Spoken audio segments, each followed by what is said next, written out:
Bienvenue à tous dans cette nouvelle Déliops. Elle commence pendant le deuxième confinement, on va appeler ça comme ça. Et donc je vous invite à vous rappeler des images que j'avais faites pendant le premier confinement pour voir que je suis pas sûre qu'on puisse appeler ça vraiment un confinement, n'est-ce pas?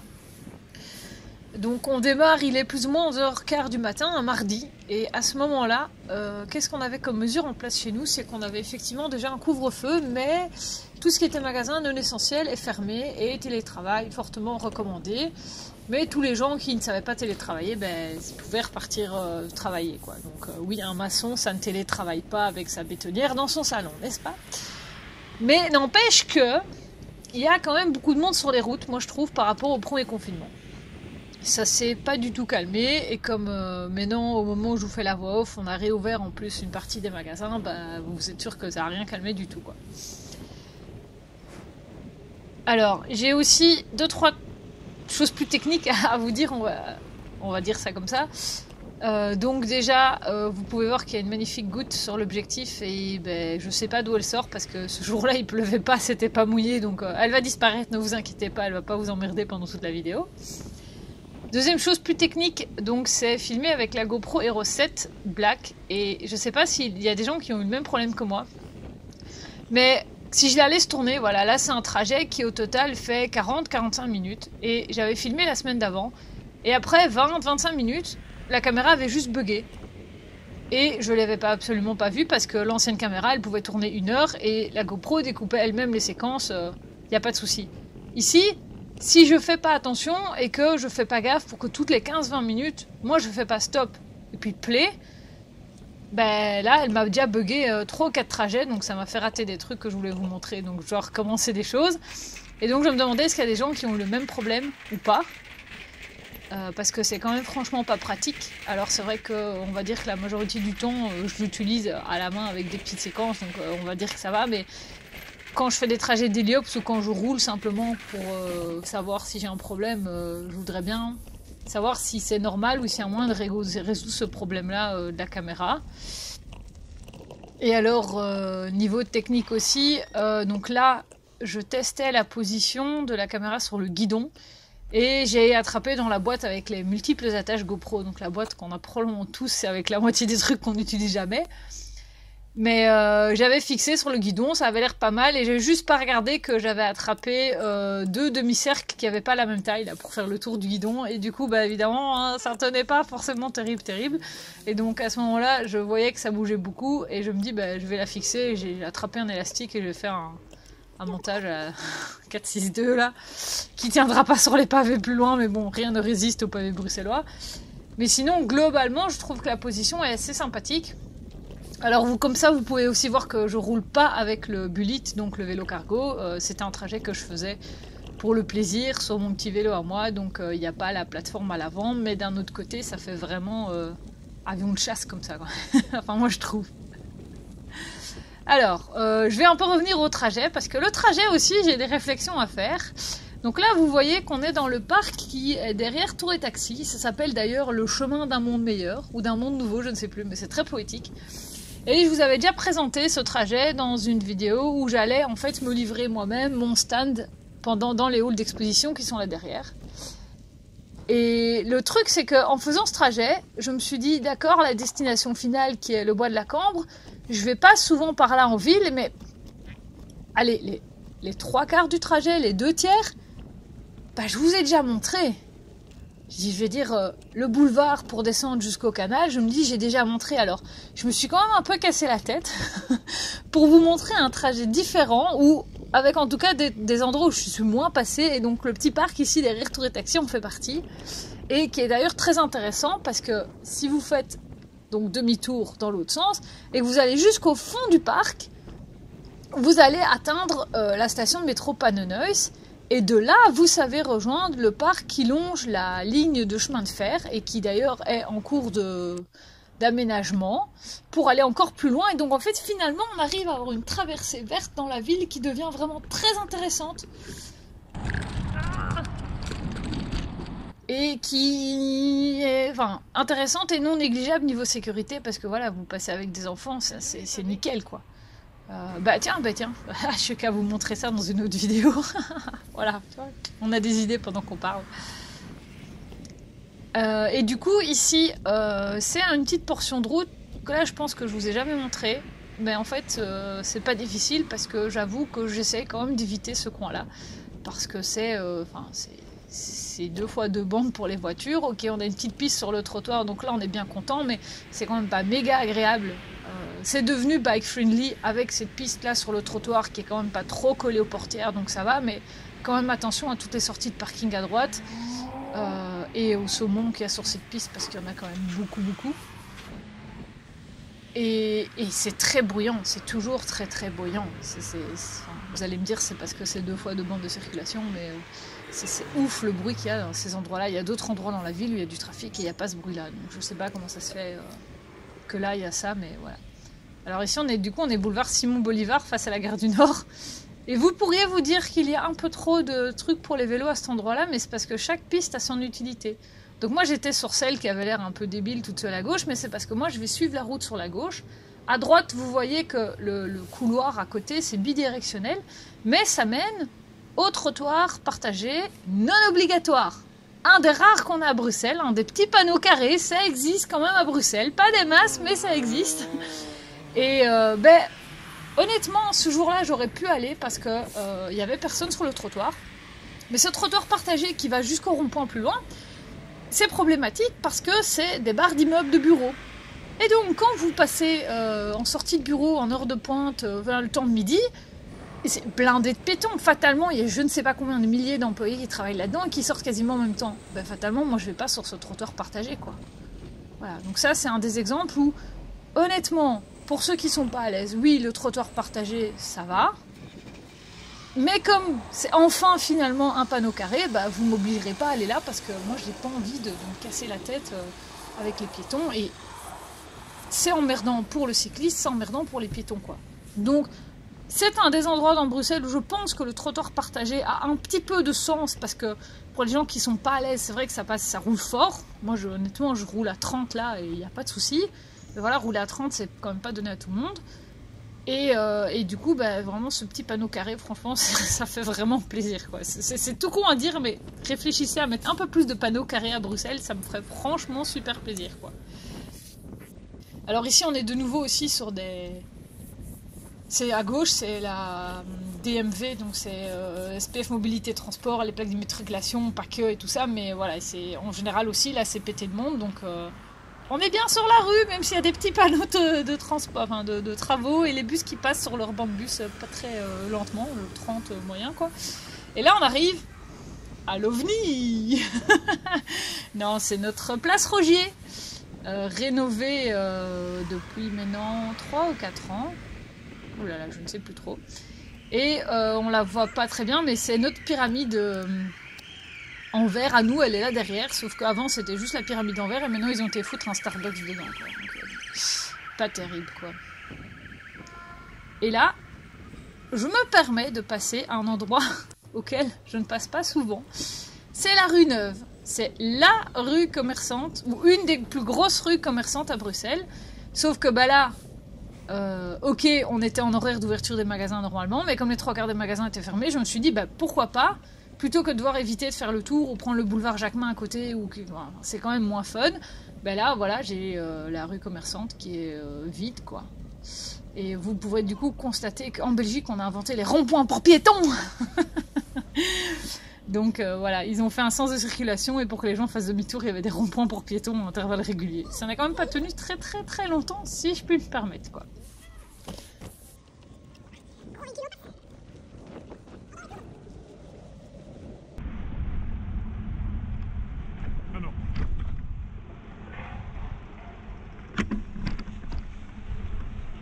Voilà, ça c'était un des... c'est pas un livreur, c'est un déposeur de trottinettes, on va dire, de dot. Et en fait, ils ont plusieurs vélos différents à Bruxelles. Donc ça, c'est le Grand Urban Arrow. Et puis, ils ont des remorques et des choses comme ça. Donc allez, why not, quoi. Et ici, donc, je suis place de Brocaire, qui marque l'entrée du piétonnier. Donc avant tout ça, là, c'était un parking à ciel ouvert. C'est une place où il y a le super grand hôtel Métropole. il y a le cinéma, il y a 2-3 autres trucs. Et là, ici, donc on est devant la maison communale de Bruxelles-Ville. Et là, on va dire qu'on rentre dans le vif du sujet, qui était avant, qui s'appelle toujours Boulevard Anspach, mais qui maintenant est le piétonnier de Bruxelles. Quand vous entendez parler de ça, c'est de ça qu'on parle. Moi, je vous en ai déjà parlé dans d'autres vidéos, mais j'avais jamais fait une traversée complète. Là, je vais faire une traversée quasi complète. Et de toute façon, il y avait beaucoup de travaux, et c'est devenu vraiment agréable depuis début 2020, je dirais. Mais ça reste que c'est pas efficace, efficient, appelez ça comme vous voulez, pour quelqu'un qui veut passer là pour travailler. Donc moi, si par exemple je dois passer en pleine journée quand les magasins sont ouverts, je prends la rue d'à côté parce qu'il y a tellement de piétons, ce qui est le but, n'est-ce pas? Mais il y a tellement de piétons que c'est pas pratique à vélo du tout. Et donc quand on a des livraisons à faire, par exemple quand on vient chercher Oxfam et tout, eux ils sont un peu plus loin, donc ils sont pas tout à fait dans le gros de la foule. Mais quand on livre Proximus, on est bien content de passer avant 11h du matin parce qu'il y a encore pas trop de monde, quoi. Et donc faut pas trop zigzaguer entre les piétons parce qu'avec la remorque c'est horrible, quoi. Et là je continue, donc je reste dans le centre-ville de Bruxelles, donc j'ai passé la rue du Lombard et cette rue-là, le nom ne me revient absolument pas. Mais donc c'est un sens unique limité, comme vous pouvez le voir, et hop, les copains bikers. Donc sens unique limité, je rappelle vite fait, c'est ce que les Français appellent le DCS, donc c'est un sens unique pour les voitures, mais les vélos ont le droit d'aller dans les deux sens. Et ici, dans ce cas-ci, dans cette rue-ci, on a un petit peu de peinture qui nous fait une piste cyclable. Et alors cette rue-ci, c'est la rue des Alexiens, qui a eu son relifting il n'y a pas tant de temps que ça, je dirais fin août, début septembre. Et donc c'est une rue sympa mais problématique quand même, parce que donc vous voyez, on a une piste de chaque côté. Je suis plus sûre que la piste était tracée ici, il me semble que non. Dans le sens de la montée, la piste n'était pas tracée, on avait 2 bandes pour les voitures. Et ce qui était problématique parce que tu montes vraiment pas vite, il passe vraiment pas loin. Et donc depuis le nouveau marquage, donc à gauche on a les blocs en béton qui protègent la piste devant l'école. Parce que le problème de cette rue, c'est que y a un hôpital sur la droite et sur la gauche il y a une école. Et donc je vous laisse imaginer en heure d'horaire scolaire, qu'est-ce que ça donne. C'est assez catastrophique, les parents qui se garent n'importe où.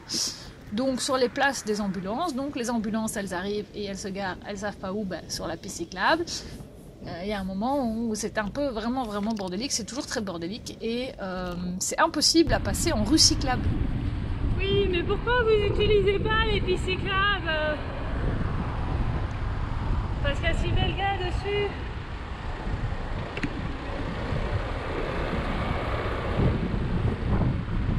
Et aussi parce qu'il y a des bus qui passent, donc j'ai dit rue cyclable, non, rue scolaire, pardon. Donc c'est impossible de fermer pour faire une rue scolaire. Alors lui, il sait pas où il va. Ça, c'est très chiant.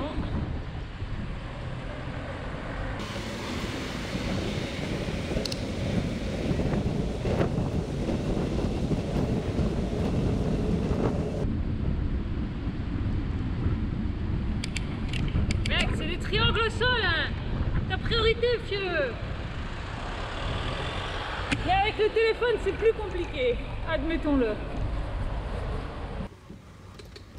J'adore les gens comme ça, n'est-ce pas?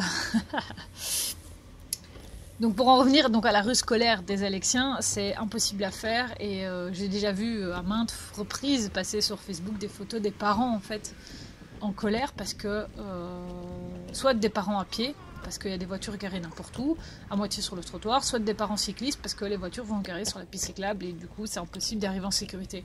Et apparemment, c'est impossible de mettre des blocs en béton tout du long. Et puis, il y a un moment, je veux dire, les blocs en béton, c'est bien, mais c'est moche, quoi.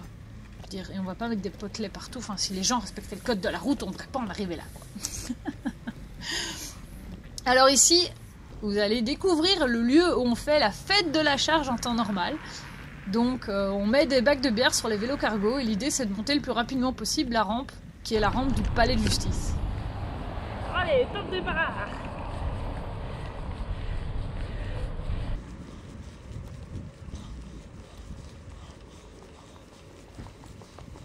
Ça monte bien gentiment, tranquillou. Mais mettez 8 bacs de bière sur un vélo, ça va pas monter de la même façon. Mais ça se fait sans souci pour tout le monde. Mouline, mouline, mouline, mouline. Sous les divas de la foule, en folie. Que j'ai envie de mon payback de bière.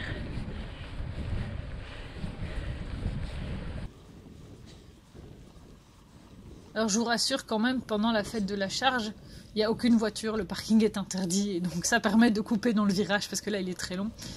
Et voilà, c'est très sympathique, c'est un événement très festif chaque année. N'hésitez pas à venir l'année prochaine.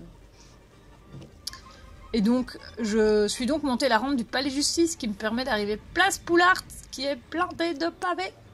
Mais genre blindé, il n'y a que ça. Et qui a 0 infrastructure cyclable, alors qu'il y a largement de la place de faire des trucs un peu corrects. Mais bon, le Palais de Justice à droite, vous voyez pas bien, mais il y a des échafaudages. Et en fait, ce Palais de Justice, il est en rénovation depuis avant ma naissance. Et je me suis fait la réflexion que du coup, moi je l'ai jamais vu sans échafaudage. Et on a déjà rénové une fois les échafaudages. Donc on n'a pas les sous pour finir la rénovation du bâtiment, mais on a les sous pour payer une rénovation des échafaudages. Voilà. Surréalisme à la belge, me direz-vous. Et là on arrive dans notre très cher estimé rond-point Louise, qui a été repensé pendant le premier confinement. Et donc ça reste de la peinture au sol qui n'est pas forcément respectée, mais honnêtement moi je n'ai jamais trouvé ce rond-point plus fluide depuis qu'il y a cette nouvelle peinture au sol, parce que tout simplement on n'a plus de bande et des gens qui se rabattent sur une bande à chaque sortie de rond-point quasiment. Il y a juste le haut de l'avenue de la Toison d'Or où il y avait 2 bandes et tout le reste les gens doivent se rabattre sur une bande. Donc fatalement c'est impossible d'avoir un trafic fluide quand tu as 2 bandes dans le rond-point et puis une bande après quoi. Et du coup, maintenant, depuis qu'il y a ces une bande, moi je trouve que ça va beaucoup plus vite, les gens sont moins longtemps à l'arrêt. Et alors, évidemment, pour ne rien gâcher, ils ont mis une piste cyclable sur le côté, donc on reste prioritaire. Il faut faire gaffe aux gens qui sortent du rond-point, on est d'accord, mais j'ai quand même l'impression que la situation s'améliore et que les gens font de plus en plus attention. Ou c'est parce que j'ai une grosse gueule et que je me laisse pas faire. Je ne sais pas, au choix. Ceux qui sont moins grande gueule que moi, dites-moi ce que vous en pensez, mais honnêtement, moi je trouve que c'est mieux. Vraiment mieux. Faudra voir si ça perdure dans le temps, mais voilà, ou alors les automobilistes deviennent un peu sensibles, mais je ne sais pas. Mais voilà, personnellement, je trouve ça beaucoup plus sympa. Alors ici, on est sur la latérale de l'avenue Louise, donc à gauche, là, vous pouvez voir que ça roule bien vite, bien fort, parce qu'il y a 2 fois 2 bandes qui servent au tunnel de la petite ceinture, et puis de ce côté-ci, il y a quand même le tram qui va dans les 2 sens, donc il n'y a pas de l'autre côté. Et il y a à chaque fois des bandes de sortie pour venir rejoindre la latérale ou les avenues qui sont à droite à chaque fois, vous pouvez voir dans les carrefours quoi. Du coup ici, cette partie-ci n'est pas rue cyclable, mais de l'autre côté, dans l'autre sens, c'est historiquement la première rue cyclable qu'il y a eu en Belgique, qui existe depuis 2012 et qui ne fonctionne pas. Tout simplement, même Bruxelles Mobilité, dans un petit plan d'explication des rues cyclables, estime que ça ne fonctionne pas parce qu'ils n'ont tout simplement pas mis les infrastructures qu'il fallait pour ralentir les voitures. Ils se sont contentés de dire on fait une rue cyclable, donc c'est limité à 30, on met quelques coussins berlinois, et puis c'est tout. Ah oui, non, pardon, on a mis plein de logos vélo au sol, tout grand et tout, on a mis les logos de la rue cyclable, mais ça ne sert à rien parce qu'en fait ils se rendent compte que comme c'est un coussin berlinois, donc c'est juste un ralentisseur mais au milieu de la chaussée. Et du coup, qu'est-ce que les cyclistes font? Ils évitent le ralentisseur et donc ils se déportent à gauche ou à droite, le plus souvent à droite, donc ils sont collés aux voitures qui sont garées. Et du coup, les automobilistes qui sont derrière, ils disent je vois pas pourquoi je resterai derrière, il y a la place pour passer. Voyons. Non, il n'y a pas la place parce que tu peux pas mettre 1 mètre entre toi et le cycliste, mais c'est un autre débat. Et du coup, ce qu'il faudrait qu'ils fassent, c'est soit qu'ils mettent des ralentisseurs qui couvrent toute la chaussée, soit un qui est percé au milieu. Mais comme évidemment ça coûte des sous et tout ça, blablabla, et qu'il faut demander des permis, ils ont laissé ça en l'état depuis 2012, même s'ils savent bien que ça fonctionne pas. Et que j'ai lu un nombre incroyable de témoignages de gens qui se font agresser parce qu'ils roulent au milieu. Moi aussi, ça m'est déjà arrivé, mais c'est comme je dis, dans ces cas-là, je suis désolée, j'ai une grosse gueule, je la fais entendre. Vas-y, dépasse le feu rouge. Ouais, vas-y. Ah, la camionnette de là tantôt. Oh my god, quoi.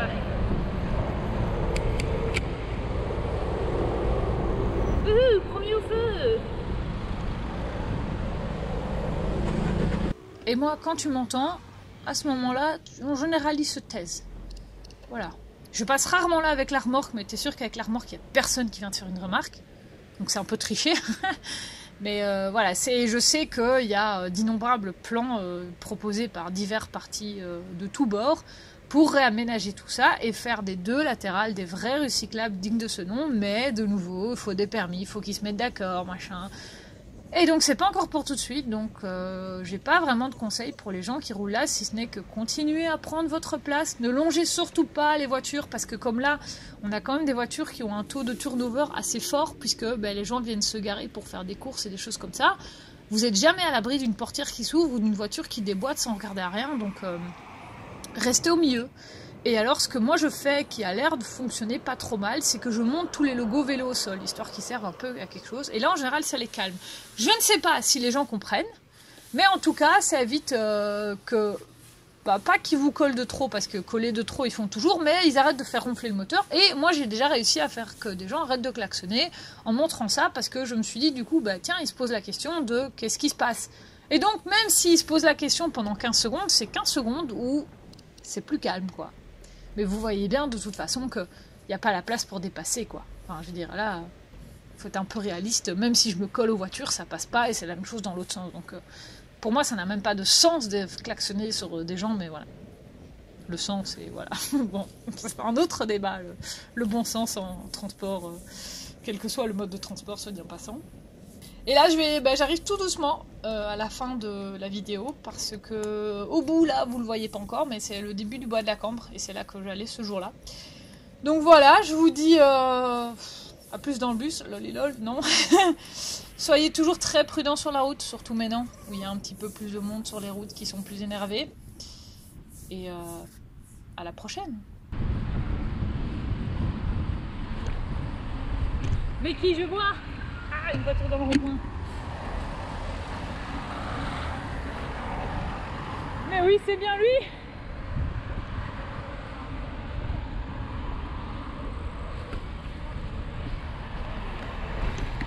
C'est Georges Louis.